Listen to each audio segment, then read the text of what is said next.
بسم اللہ الرحمن الرحیم۔ السلام علیکم ورحمۃ اللہ وبرکاتہ۔ حضرت سیدنا حسن بصری رحمۃ اللہ علیہ فرماتے ہیں، ایک فحاشہ عورت کے بارے میں مشہور تھا کہ اسے دنیا کا تہائی حسن دیا گیا ہے۔ اس کی بدکاری بھی انتہا کو پہنچ چکی تھی۔ جب تک وہ 100 دینار نہ لے لیتی، اپنے قریب کسی کو نہ آنے دیتی۔ لوگ اس کے حسن کی وجہ سے اتنی بھاری رقم ادا کر کے بھی اس سے بدکاری کرتے۔ ایک مرتبہ ایک عابد کی اس عورت پر اچانک نظر پڑ گئی۔ اتنی حسین و جمیل عورت کو دیکھ کر وہ عابد اس کے عشق میں مبتلا ہو گیا اور اس نے ارادہ کیا کہ میں اس حسین و جمیل عورت کا قرب ضرور حاصل کروں گا۔ جب اسے معلوم ہوا کہ 100 دینار دیے بغیر میری یہ حسرت پوری نہیں ہو سکتی، تو اس نے مطلوبہ رقم حاصل کرنے کے لیے دن رات مزدوری کی۔ کافی تگو دو کے بعد جب 100 دینار جمع ہو گئے تو وہ اس بدکار عورت کے پاس پہنچا اور کہا، اے حسن و جمال کی پیکر، میں پہلی ہی نظر میں تیرا دیوانہ ہو گیا تھا۔ تیرا قرب حاصل کرنے کے لیے میں نے مزدوری کی اور اب 100 دینار لے کر تیرے پاس آیا ہوں۔ یہ سن کر اس فحاشہ عورت نے کہا، اندر آ جاؤ۔ جب وہ عابد کمرے میں داخل ہوا تو دیکھا کہ وہ حسین و جمیل عورت سونے کے تخت پر بیٹھی ہے۔ اس نے عابد سے کہا، میرے قریب آؤ اور اپنی دیرینہ خواہش پوری کر لو، میں حاضر ہوں، آؤ میرے قریب آؤ۔ وہ عابد بیتاب ہو کر اس کی طرف بڑھا اور اس کے قریب تخت پر جا بیٹھا۔ جب وہ دونوں بدکاری کے لیے بالکل تیار ہو گئے تو اس عابد کی سابقہ عبادت اس کے کام آ گئی اور اسے اللہ عز و جل کی بارگاہ میں حاضری کا دن یاد آ گیا۔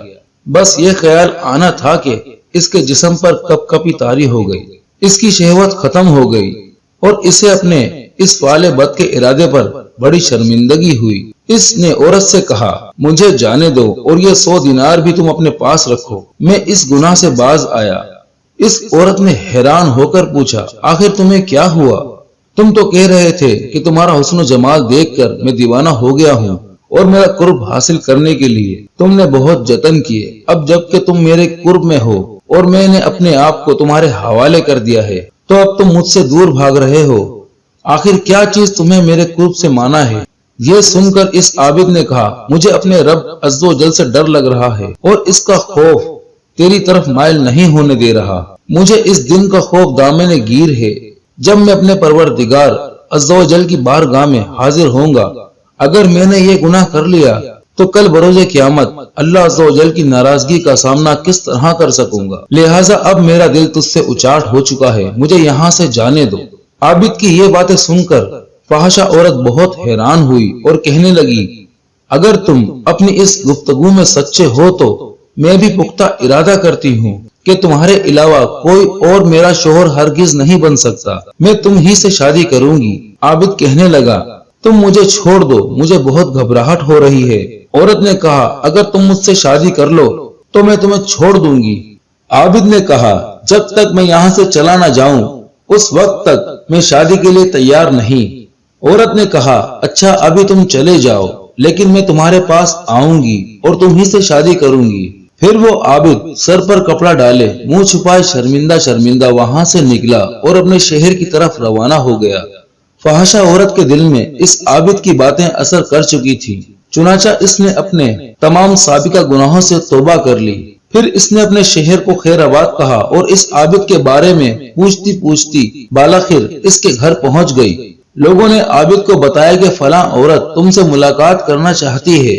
عابد باہر آیا، جیسے ہی اس کی نظر عورت پر پڑی تو ایک زوردار چیخ ماری اور اس کی روح عالم بالا کی طرف پرواز کر گئی۔ عورت اس کی طرف بڑھی تو دیکھا اس کا جسم ساکت ہو چکا تھا۔ وہ بہت زیادہ غم زدہ ہوئی اور اس نے لوگوں سے پوچھا، کیا اس کا کوئی قریبی رشتہ دار ہے؟ لوگوں نے کہا، ہاں اس کا ایک بھائی ہے لیکن وہ بہت غریب ہے۔ یہ سن کر اس عورت نے کہا، میں تو اس نیک عابد سے شادی کرنا چاہتی تھی لیکن یہ تو دنیا سے رخصت ہو گیا، اب میں اس کی محبت میں اس کے بھائی سے شادی کروں گی۔ چنانچہ اس عورت اور عابد کے بھائی کی شادی ہو گئی۔ اللہ رب العزت نے انہیں نیک صالح اولاد عطا فرمائی اور ان کے ہاں 7 بیٹے ہوئے جو سب کے سب اپنے زمانے کے مشہور ولی بنے۔